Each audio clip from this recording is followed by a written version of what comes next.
I'm getting my swagger on in the streets of Cambridge, Massachusetts, riding the latest in super cool vehicles, the Uno.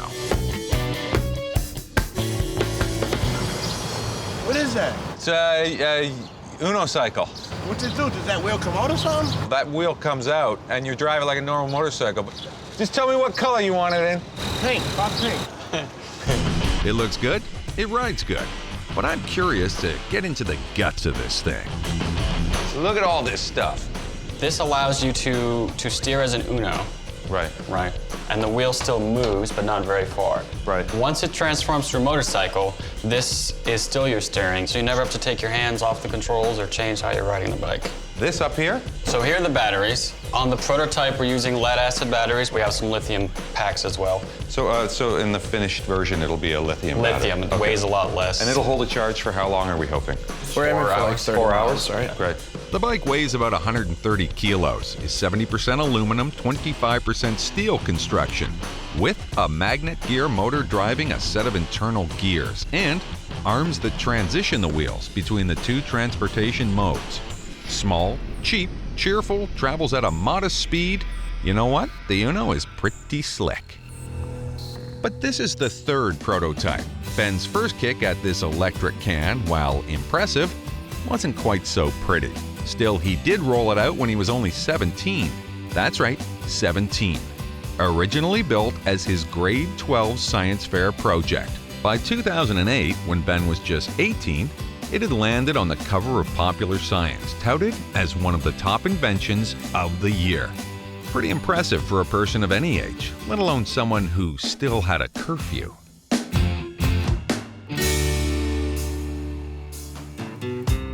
By his own admission, being a scientific rock star went to Ben's head for a while, but devotion to developing his creation brought him back to Earth.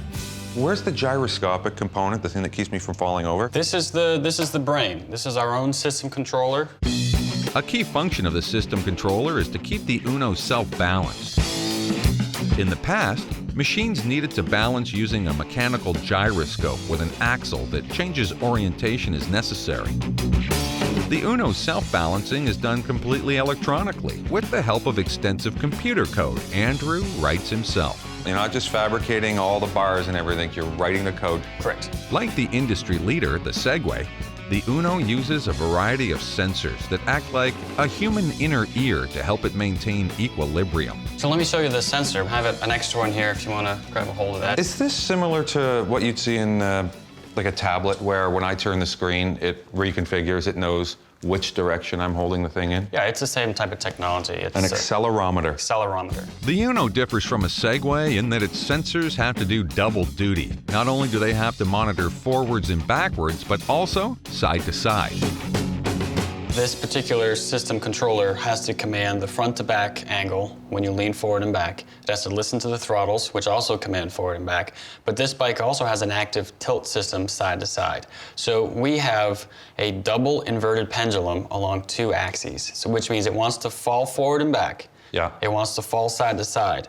And you have a person sitting on top of that who also fall forward and back and side to side. It's got the problem of going around corners and actually trying to move it as a vehicle through streets and And everything. making it feel right. That's the other problem too. People aren't supposed to guess how it works or try and compensate for it. They should get on and do what feels natural. Right. And the bike is supposed to do everything else and take all the guesswork out of riding it.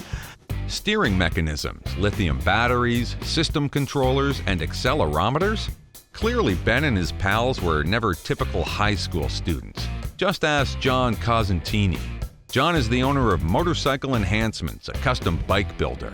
And one day, this young kid with bedhead walked in with a crazy idea. Ben Gulak wanted John to outfit his first Uno prototype with some serious sass.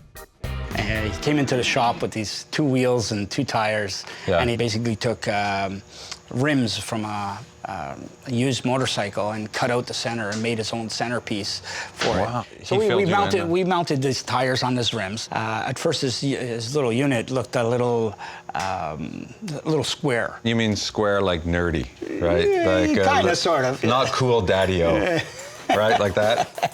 John helped Ben come up with the unique look of the Uno and the color. Where does the Uno fit in terms of projects you've done in terms of your pride of accomplishment? It ranks right up there at the top. It's certainly working for me, at least in Segway mode.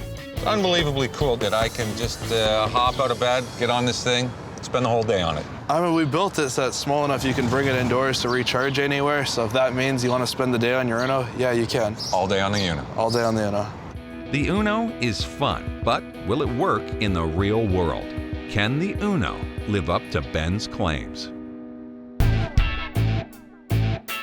Oh man, that was smooth. All right, let's get on those chompers. All right.